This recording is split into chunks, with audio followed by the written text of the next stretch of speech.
Nós estamos numa série de mensagens chamada Reafirmação. Estamos vendo que reafirmação é a ação de continuar assegurando a verdade dita, independente do tempo, circunstâncias e propostas. É afirmar de novo o que disse de maneira ainda mais categórica, com mais certeza e convicção. Vamos lá, todo mundo junto, lendo. 1, 2, 3. Reafirmação é ação de continuar independente do tempo, é afirmar com mais certeza. Até o último final de semana do mês de maio, nós falaremos sobre a reafirmação, mas no quesito, olha só, pode passar. É possível ter uma família saudável num contexto doente e cheio de contaminação. É possível ter uma família saudável num contexto doente e cheio de contaminação. E hoje, para que isso corrobore e isso aconteça, nós vamos reafirmar a oração na família. Eu quero começar te fazendo uma pergunta. Você ora na sua casa? Quando se fala sobre oração, se fala algo pesado? Diz respeito ao pastor ou aquele líder que fala bem, aquela família ou aquela outra? Será que é isso? Eu quero começar falando de uma palavra de Billy Graham que disse assim: ore como você nunca orou. Vamos aplicar na família. Ore como vocês nunca oraram, para que vivam o que nunca viveram. Isso foi o que Billy Graham disse, e eu quero começar esta mensagem te levando a pensar nisso. Porque talvez você está vivendo um momento hoje que precisa dar um up na sua vida de oração. E essa palavra de Billy Graham, um homem que orava intensamente, vem corroborar com tudo isso, dizendo: ore como vocês nunca oraram, para que vivam o que nunca viveram. Eu não tenho dúvidas, irmãos, que uma família que ora é uma família saudável. Eu não tenho dúvida com relação a isso. Uma família que ora é uma família que você vê algo diferente nela. Quando você olha para uma pessoa ou para uma família que todos vão para uma academia, logo você deduz que é uma família saudável, que cuida do seu corpo. Quando você olha para uma família que tem o regular muito claro ali da alimentação, você olha para aquela família e fala assim: olha, aquela família é uma família saudável. Se tratando de vida cristã, se tratando de oração, não é diferente. Eu quero dizer para vocês, irmãos, que é visível aquele que ora, a família que ora, é visível, isso não tem como esconder. A vida de oração, ela não é diferente, por exemplo, do que acabamos de olhar e ver ou identificar em algumas famílias. Nós fazemos isso também uns com os outros. É uma disciplina a ser desenvolvida em nossas vidas. Quando os pais conduzem sua casa a viverem a oração como a base de um relacionamento íntimo com a triunidade, Deus Pai, Filho e Espírito Santo, grandes coisas acontecem naquele meio. Você não vê a família toda dividida. Olha o que o texto vai dizer: relacionamento íntimo com a triunidade, Deus Pai, Filho e Espírito Santo. Nessa família você vai encontrar o que? O perdão. Você vai encontrar a sensibilidade, você vai encontrar o respeito, você vai encontrar a harmonia, você vai encontrar o cuidado, você vai encontrar a atenção. Porque não tem como, irmãos, você dizer para mim que se relaciona com Deus, mas não vive a oração. Você se relaciona com Deus, mas não tem compaixão. Você se relaciona com Deus, mas não tem sensibilidade. Diz que se relaciona com Deus, mas não perdoa. Que vida é essa? Quantas famílias estão vivendo uma hipocrisia, estão vivendo de aparência, não tem intimidade com o Senhor, não busca esse relacionamento, como disse há pouco, com a triunidade, Deus Pai, Filho e o Espírito Santo. Mas a família que entende isso como, de fato, uma intimidade, como a Andressa colocou, que te leva para a presença, e a presença te protege, ela vai entender o que Hebreus capítulo 4, 14 diz: portanto, visto que temos um grande sumo sacerdote que adentrou aos céus, Jesus, o Filho de Deus, apeguemo-nos com toda a firmeza à fé que professamos, pois não temos um sumo sacerdote que não possa compadecer-se das nossas fraquezas, mas, olha essa conjunção aqui, mas sim alguém que, como nós, passou por todo tipo de tentação, porém sem pecado.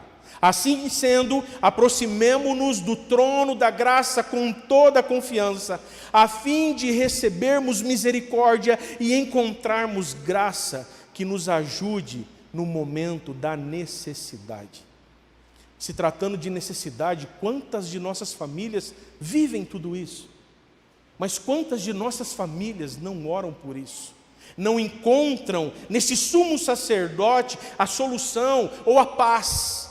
E quando eu digo solução, eu não estou dizendo que do céu vai chegar lá o dinheiro, vai chegar lá a conta do nada azul. Não, não.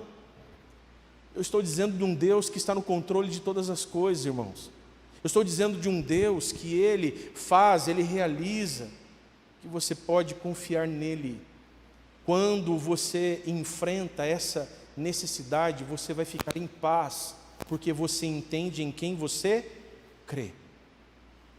E em quem você crê, se você vive uma vida íntima, você vai passar sim, talvez a dificuldade, como bem colocado aqui, como os nossos irmãos lá do Rio Grande do Sul. Mas foi interessante, eu vi um vídeo agora à tarde, antes de vir para cá, do pastor Marcelo Toschi, mostrando um pouquinho do que aqueles irmãos têm feito ali, do que a igreja tem feito ali.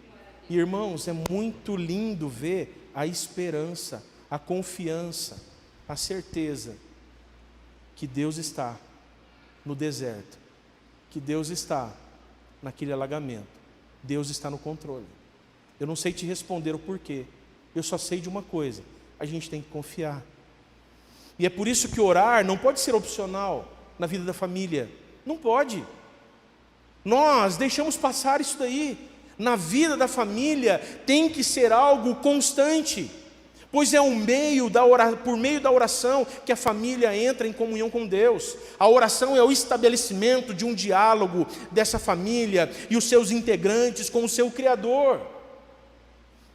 Se nós não entendermos isso, como que isso vai desenvolver?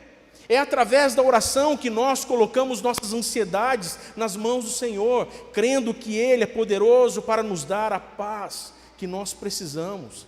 Eu não sei como você está aqui nesta noite, mas o Deus que eu estou pregando aqui, Ele é o Deus de paz. Ele é o Deus que concede paz no caos. Ele é o Deus que concede o pão, o maná, a água num deserto. Esse é o Deus que nós servimos.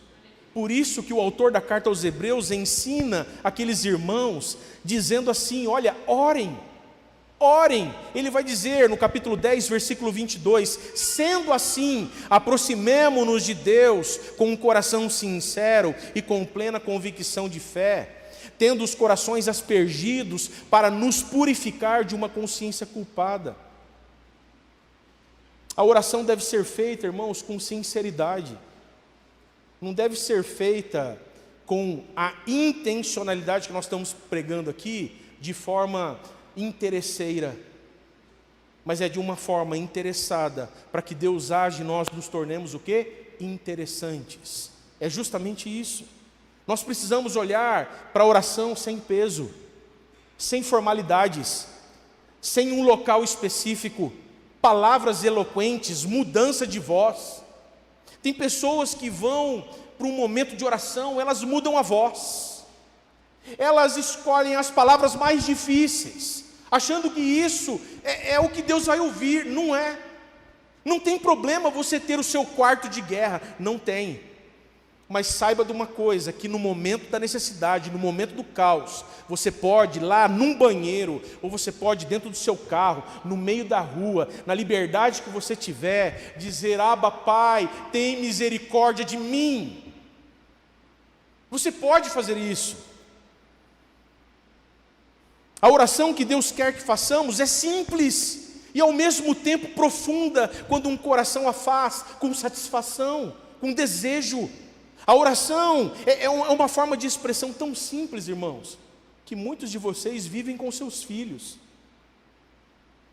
Olha, eu recebo constantemente, semana agora eu recebi, Ana Lu, essa garotinha aqui que me cumprimentou, ela ora por mim, irmãos. A Serena, ora por mim, irmãos. A Lavínia, ora por mim, irmãos. A Ieva. E quantas outras crianças oram pelo seu pastor e por esta igreja, por sua vida. Porque a oração ela é simples e nós precisamos exercitá-la, ou mostrar, ou conduzir essa galerinha para viver essa realidade.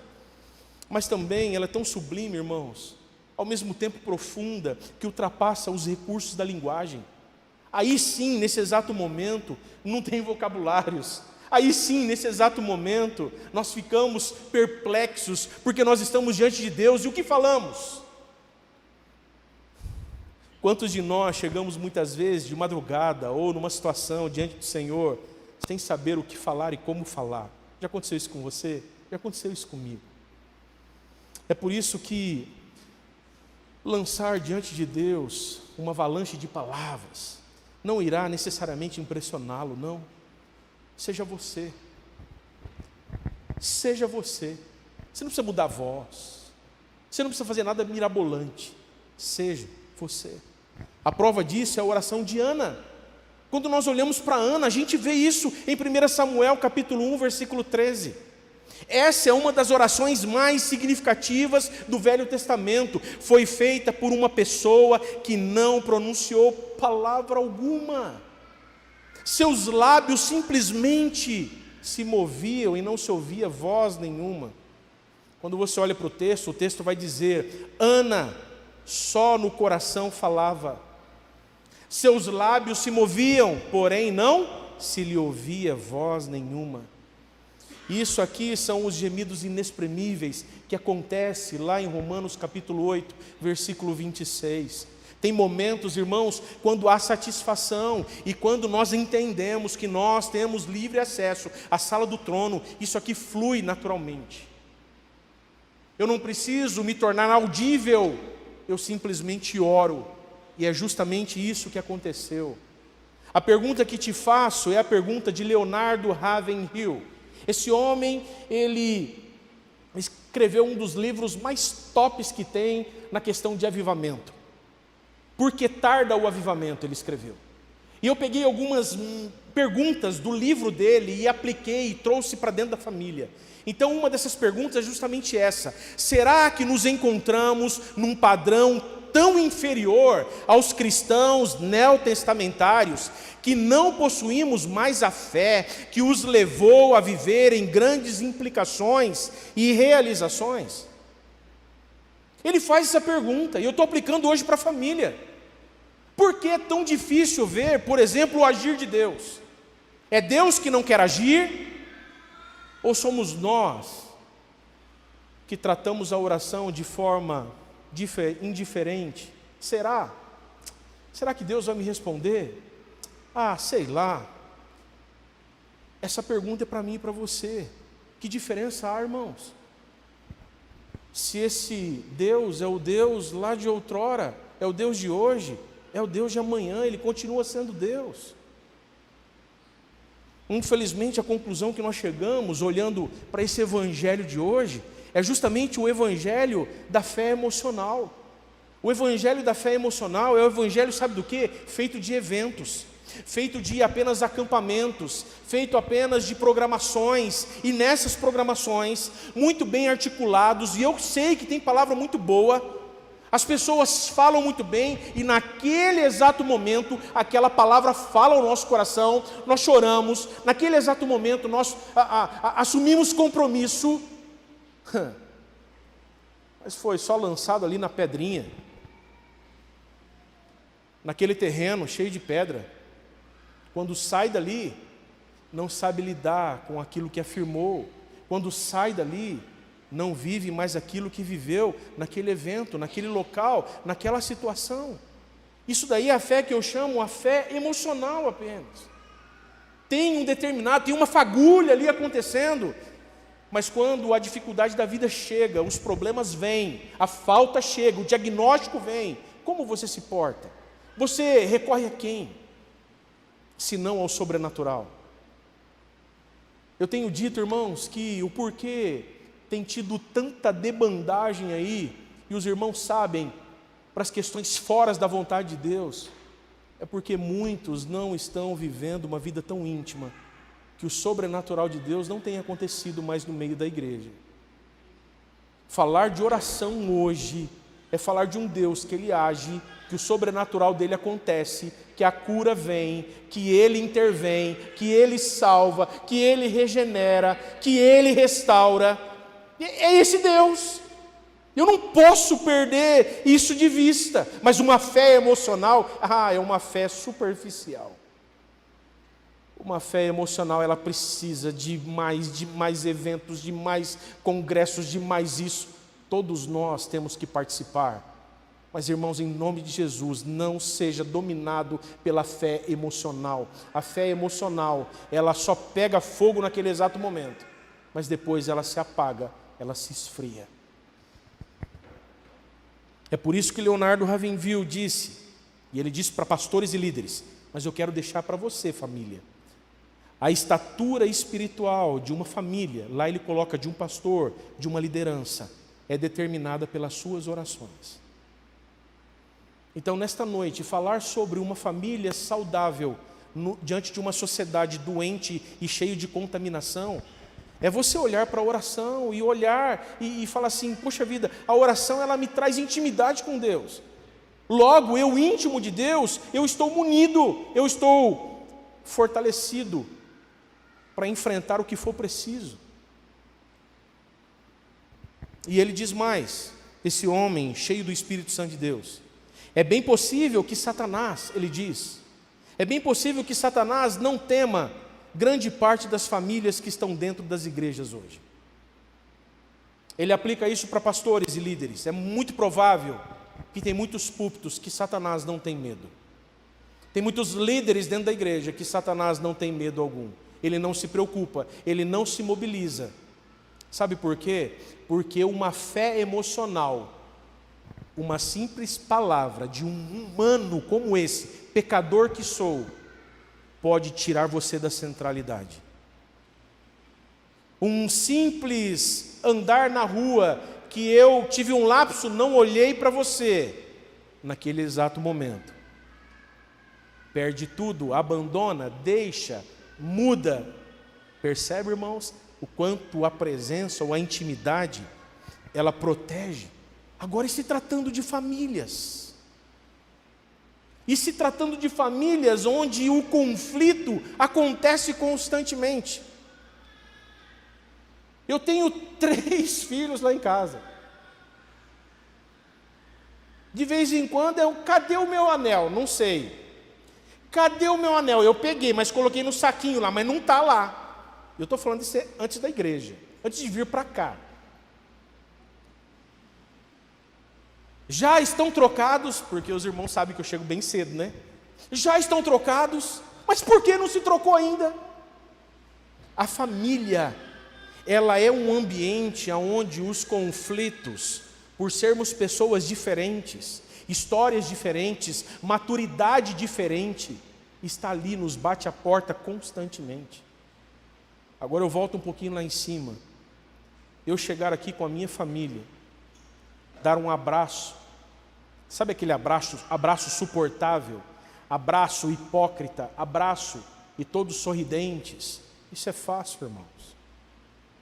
Mas quando sai daqui, assume cada um conflito novamente, e vai para casa, e lá fica naquela situação. Nós não podemos, como igreja, como crentes, ficarmos doentes e cheios de contaminação, como este mundo está, irmãos. Nós não podemos.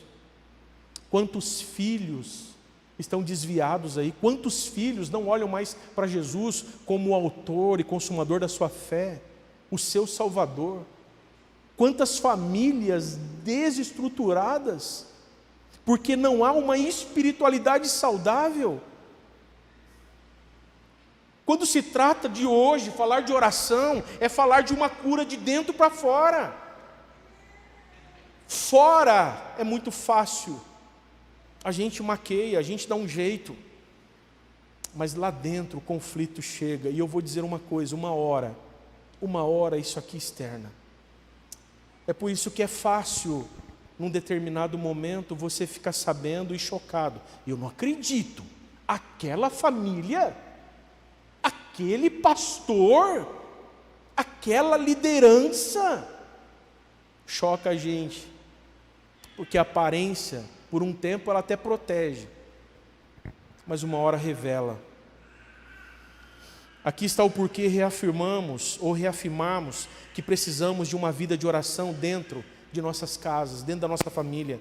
Irmãos, preste atenção nisso. Olha o que Ravenville disse: se a família fracassar em seu tempo de oração, ele fala para o pastor e líder, mas eu estou trazendo para a família. Se a família fracassar em seu tempo de oração, ela fracassará em todas as frentes de batalha. Quando a batalha chegar, você pode ter certeza, você não vai encontrar força. Não deixe passar essa reafirmação hoje. Comece a pensar aí que estratégia você vai trazer para dentro da sua casa, para você implementar uma cultura que talvez se perdeu.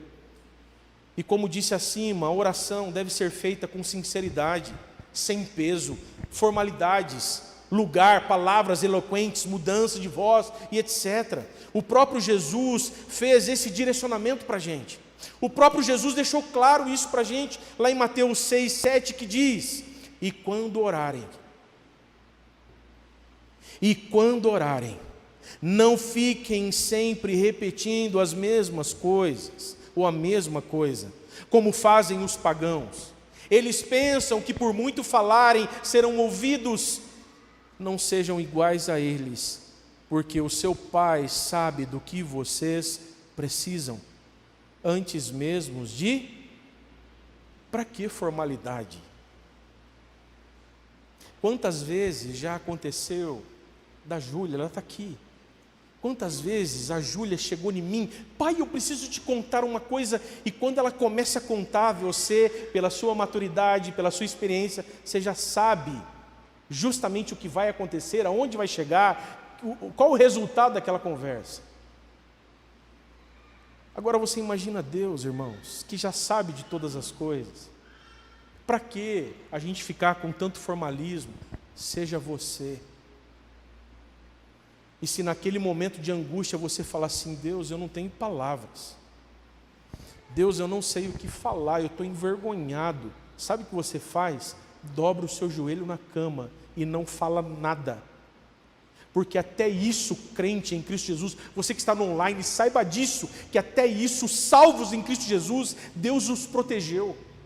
Porque quando você não entende nada, não consegue falar nada, a palavra do Senhor fala que entra o Espírito Santo, com gemidos inexprimíveis, dizendo: Pai, olha a situação, Pai, conceda graça, misericórdia. Olha que privilégio que nós temos, irmãos, porque nós deixamos de viver essa vida, esse tempo, esse privilégio. Seja você. A oração tem como base a liberdade conquistada por Jesus ali na cruz. Essa conquista fez com que o véu se rasgasse. Jesus, ou seja, Ele nos outorgou termos livre acesso à sala do trono. Eu já contei nesta igreja a experiência de um pastor amigo meu, lá de Birigui, da primeira igreja. Hoje ele está em Penápolis. Ele estava tão atarefado na igreja, mas tão atarefado, que um dia ele recebe lá no seu gabinete a secretária e falou assim: olha, pastor, os seus horários hoje são esses. E ele foi dar uma lida na agenda dele. Sabe quem estava na agenda dele? A filha dele. A filha dele ligou para a secretária e falou: não estou conseguindo falar com meu pai, me coloca na agenda dele. Meu Deus, irmãos, nós não precisamos disso. Aonde você estiver, agora, nesse exato momento, você pode falar com o Senhor dizendo assim: Senhor, eu perdi essa cultura dentro de casa. Eu como marido, eu como esposa, eu eu peço perdão para o Senhor nesse momento, porque eu tenho plena certeza que se o Senhor me levar hoje e não houver continuidade, os meus filhos não levarão essa cultura para o amanhã. Então nesta noite o Senhor está nos confrontando, sim, está nos levando a entender justamente a prioridade ou a oração como base. Jesus nos outorgou termos livre acesso à sala do Pai, por isso que orar sem cessar, como nós vemos lá em 1 Tessalonicenses, tem como base o entendimento de privilégio dos que creem, de terem livre acesso à sala do Pai, sem nenhum intermediador humano.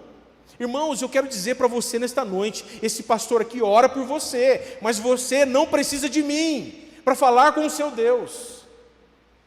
Aonde você estiver, ora. Aonde você estiver, fale, abra seu coração, coloque a sua dificuldade, a sua dor, faça isso.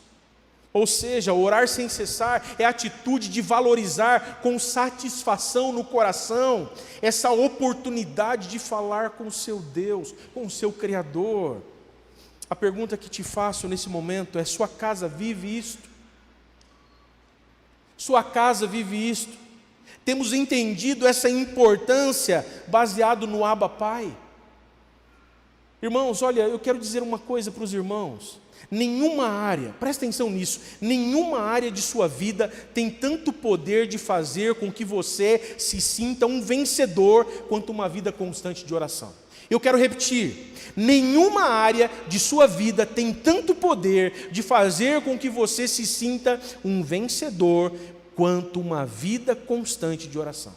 E por que eu digo isso? Porque ao mesmo tempo que a oração é um privilégio dos que creem, por terem livre acesso ao Pai, a oração é uma atitude também de obediência.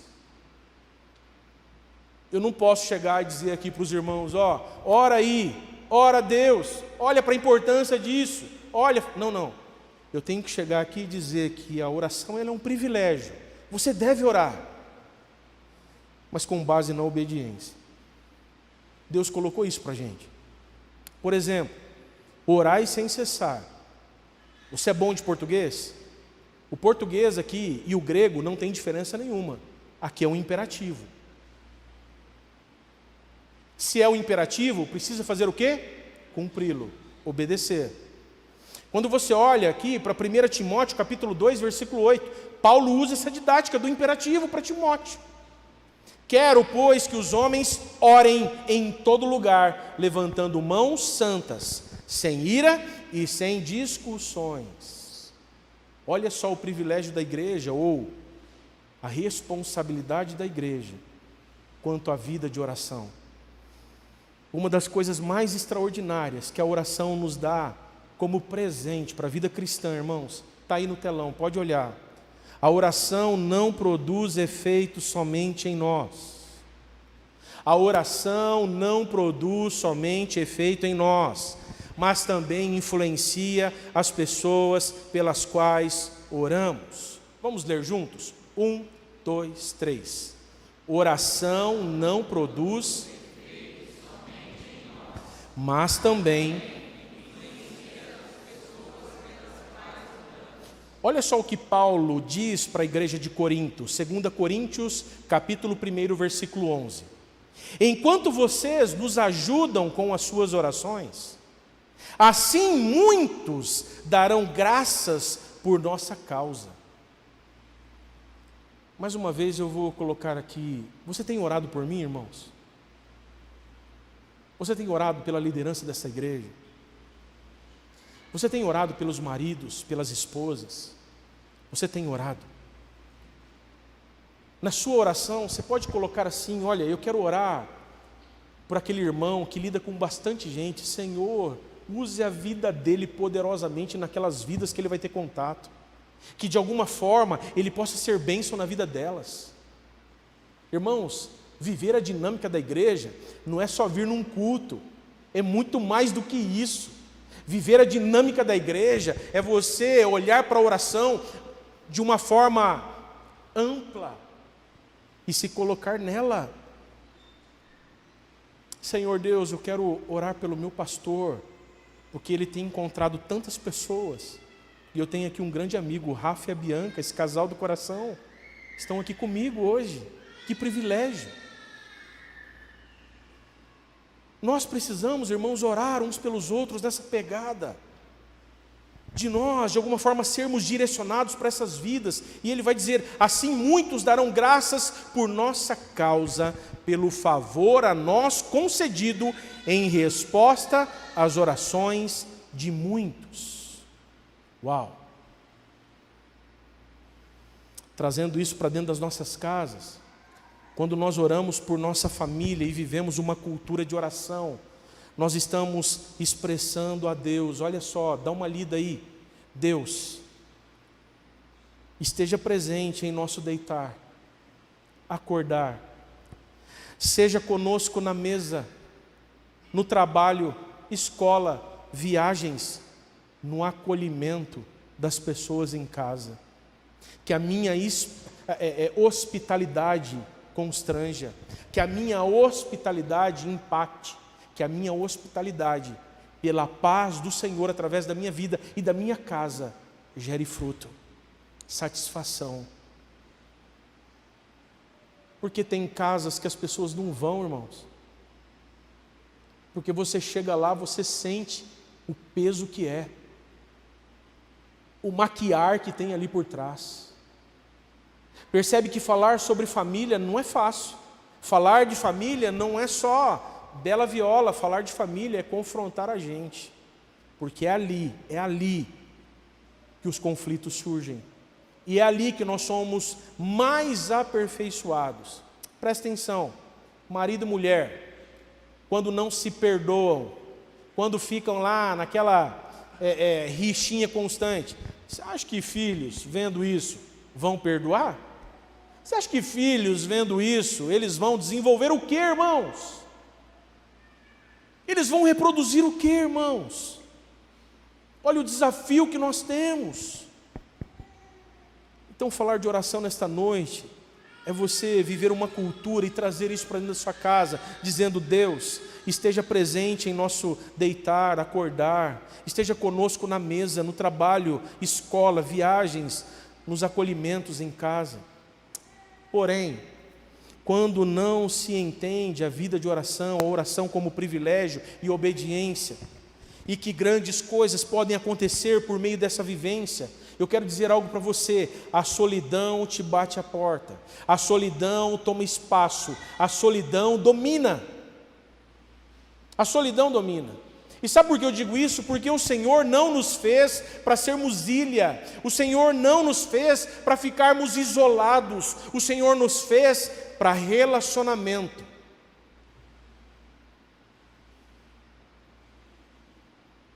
Eu estou dizendo isso porque, da mesma forma que a vida de oração tem poder de fazer com que você se sinta um vencedor, cheio de esperança, a falta desta vida, presta atenção nisso, pode fazer com que você se sinta um fracassado quando as dificuldades da vida chegar, as angústias baterem, a falta e tantas outras coisas chegar para você.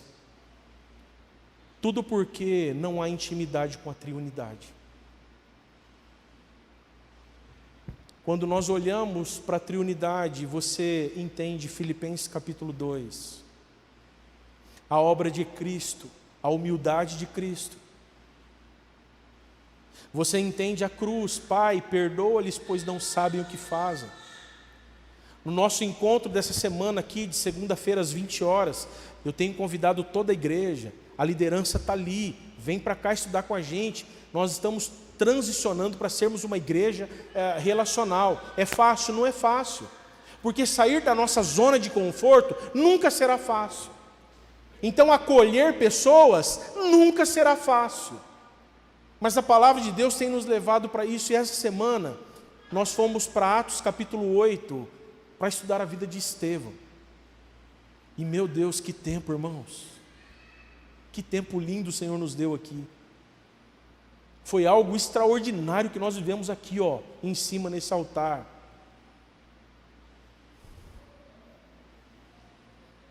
E não se tem essa intimidade vertical você pode ter certeza que o seu horizontal você vai se isolar.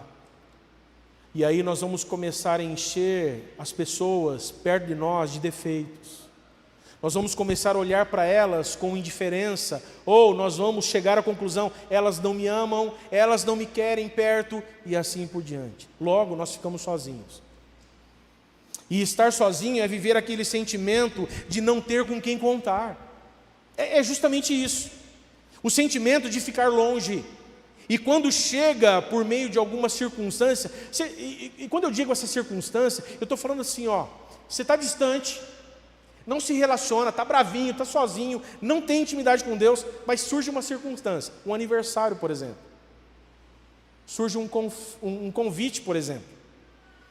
E aí você não nega, você vai, chega lá, está toda a galera que outrora, íntimo de Deus, você estava com eles, estava louvando a Deus com eles, estava se envolvendo com eles. E qual que é o sentimento? É um peixinho fora d'água. É aquele sentimento de rusga, é aquele sentimento assim, onde você tinha que ter alegria, você não tem.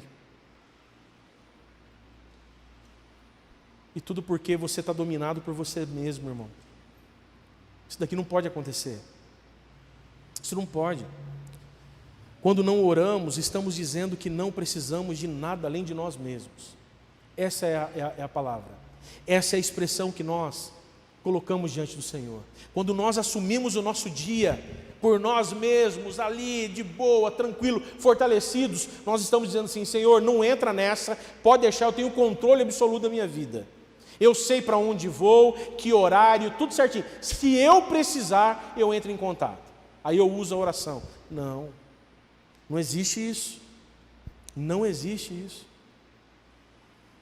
Eu não sei como está a sua vida de oração, a vida de oração da sua família, mas uma coisa eu sei, o Senhor está nos dando a oportunidade desta noite de voltar a ter uma cultura de oração dentro das nossas casas.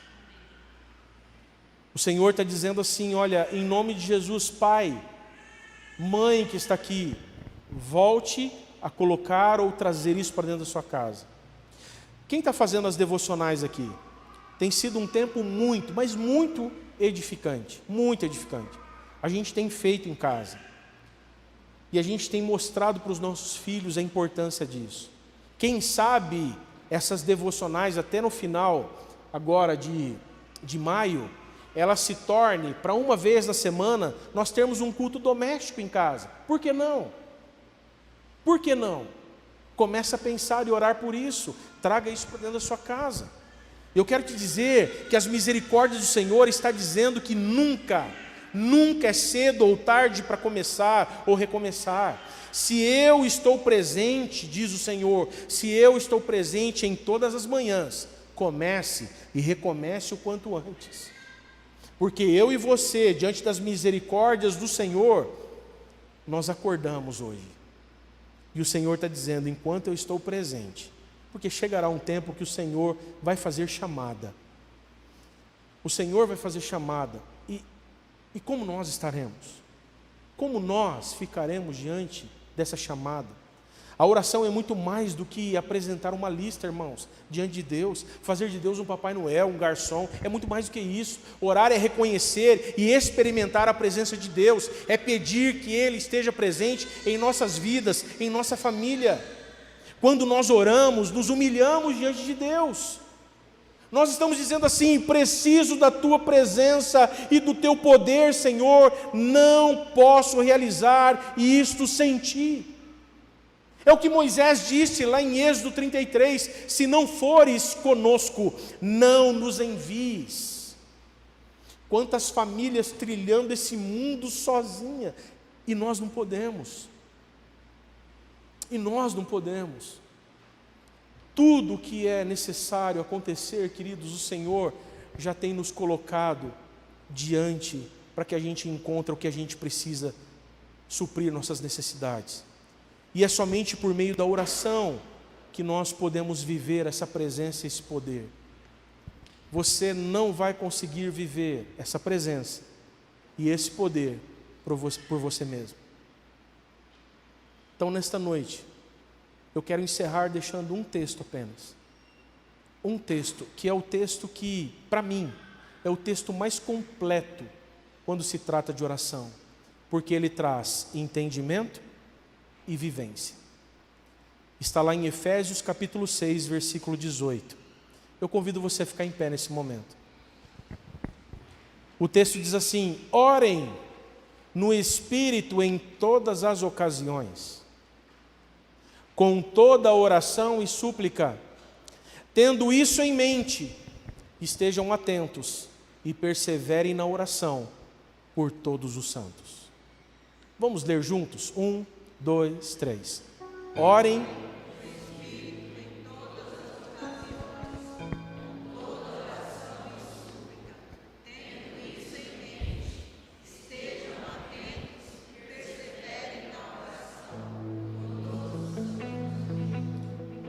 Para mim é o texto mais completo. E ele começa dizendo: orem no Espírito. Faz sentido alguma coisa para você nesta noite? Será que a intimidade ela faz sentido quando você lê esse texto? Ou essa primeira parte? Orem no Espírito. Aqui está a maior demonstração de que pode ter orações sem estar no Espírito Santo, ou sem ser direcionados pelo Espírito Santo. Por exemplo, o maridão, a palavra do Senhor diz: quando você não honra a sua mulher, a sua esposa, ele não ouve as suas orações. Eu garanto para você que diante desse decreto do Senhor, o Espírito Santo não vai ficar, ora, ô Senhor, coitadinho, não existe isso, porque já está decretado: maridos, honrem suas esposas, para que o Senhor ouça as suas orações, senão ele não vai ouvir. Então, quando nós olhamos para esse texto, é possível que muitos estejam orando sem ser íntimos. Muitos estão orando sem a atuação do Espírito Santo de Deus. São palavras lançadas ao vento. Orar no Espírito é estar dominado pelo Espírito Santo naquilo que cabe ele fazer. Tem coisas que o íntimo, que o selado com o Espírito Santo faz o que ele tem que fazer, é ele que tem que fazer. Tem coisa que é assim, não é você, é o Espírito Santo. Mas também orar no Espírito é exercer o que ele nos deu no que tange a nossa responsabilidade. Por exemplo, Gálatas capítulo 5, versículo 22.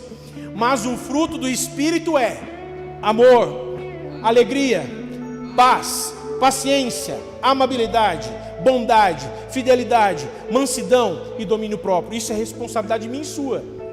Então, quando você tiver que amar, ame. Quando você tiver que se alegrar, se alegre. Paz, exercer paciência, amabilidade, bondade, fidelidade. Trazer isso para dentro das nossas casas, irmãos. Mansidão, domínio próprio. Orar no Espírito nos faz perdoar e orar por nossos inimigos. Nos faz satisfeitos, agradecidos. Orar no Espírito impede de murmurarmos, nos enche de alegria, nos torna pais melhores, nos dá direção. O porquê temos visto escândalos e mais escândalos por aí? Porque são aqueles que só vivem aparentemente. Vive uma sensação de fé emocional aqui, acolá. Mas quando o fogo vem para revelar, lembra do Senhor dos Anéis? Lembra? O fogo só era revelado, o anel só era revelado quando era lançado ao fogo.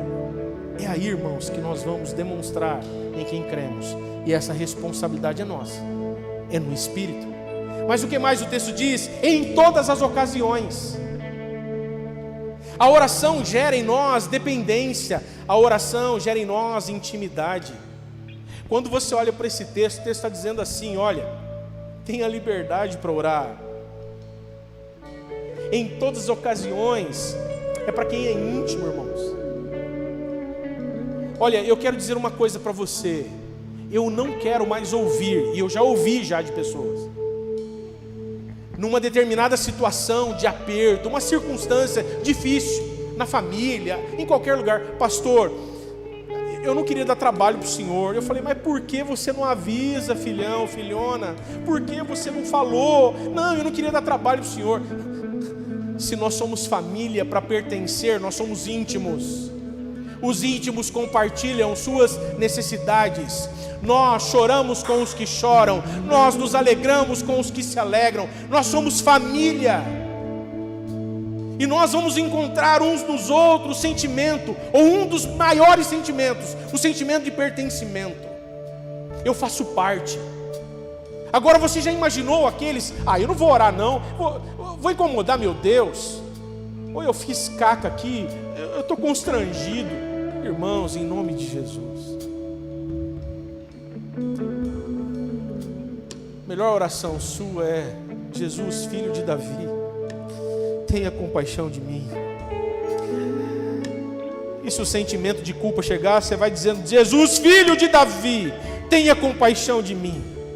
E se alguém chegar perto de você: Jesus, filho de Davi, tenha compaixão de mim. É assim que nós temos que fazer, é assim que nós temos que viver. Em todas as ocasiões, é para os íntimos, ou são para os íntimos. Não tem constrangimento, tem entendimento. Que aquele ato de cruz, o véu se rasgou, e eu tenho livre acesso à sala do trono. Com toda a oração e súplica. Quando o texto fala com toda a oração, o texto está dizendo assim, seja constante em sua oração.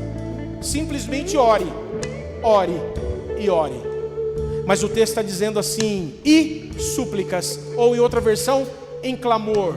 O texto está dizendo assim, vai chegar um dia que a necessidade vai ser tão gritante, a falta, a angústia, a perda, o dilema vai ser tão grande, que nesse momento é só súplica, é aquele grito que rasga o coração.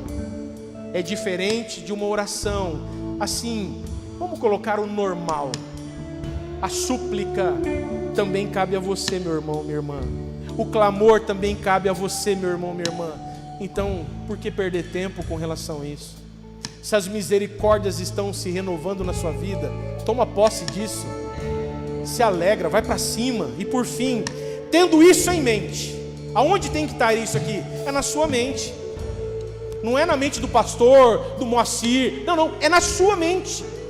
E estejam atentos. E perseverem na oração por todos os...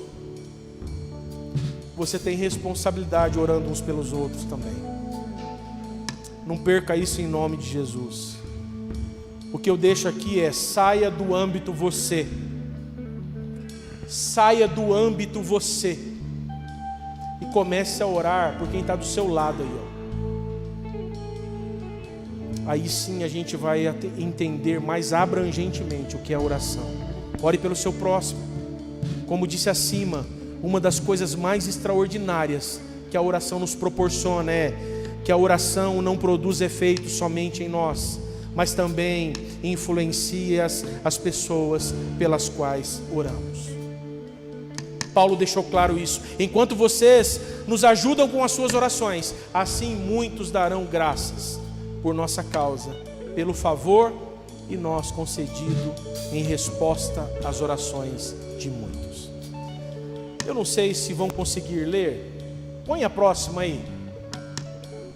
Eu acho que não vai dar para ler o pessoal aí do fundo. Mas quem está aqui na frente, você promete ler bem alto? Vamos ler junto, bem alto?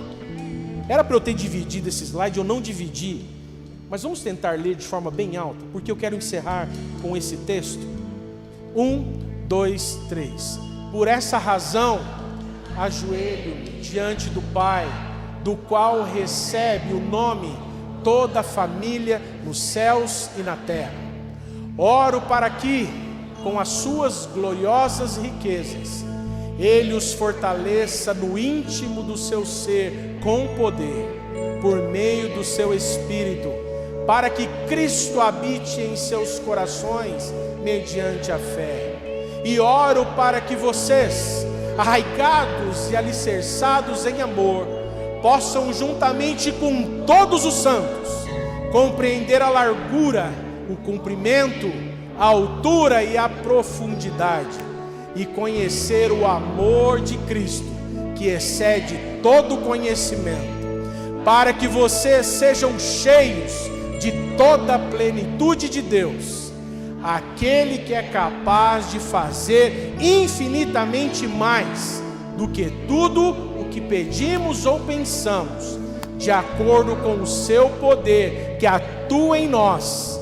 A Ele, na igreja e em Cristo Jesus, por todas as gerações, para todos sempre. Amém. E eu encerro dizendo para você: o lugar que Deus está guiando você agora requer novos hábitos, nova mentalidade e orações constantes. Portanto, posicione-se. Seja uma família que ora em nome de Jesus. Senhor Deus, obrigado por esse tempo. Aqui está o teu povo, o rebanho do teu pastoreio. Sem o Senhor nada podemos fazer. Traga de volta a cultura da oração para dentro de muitas casas aqui nesta noite, Senhor, que já não são mais íntimas do Senhor. Oram quando a dificuldade chega, a falta vem. Tem um momento certo para isso. Mas, Senhor, nos leve em todos os momentos falar contigo, em todos os momentos compartilhar contigo, mesmo sabendo que tudo o Senhor já sabe. Obrigado, Senhor, pela oportunidade que o Senhor nos dá de nesta noite render graças ao teu nome. Portanto, Senhor, a ti toda honra, a ti toda glória, a ti todo louvor, por todo sempre, em nome de Jesus.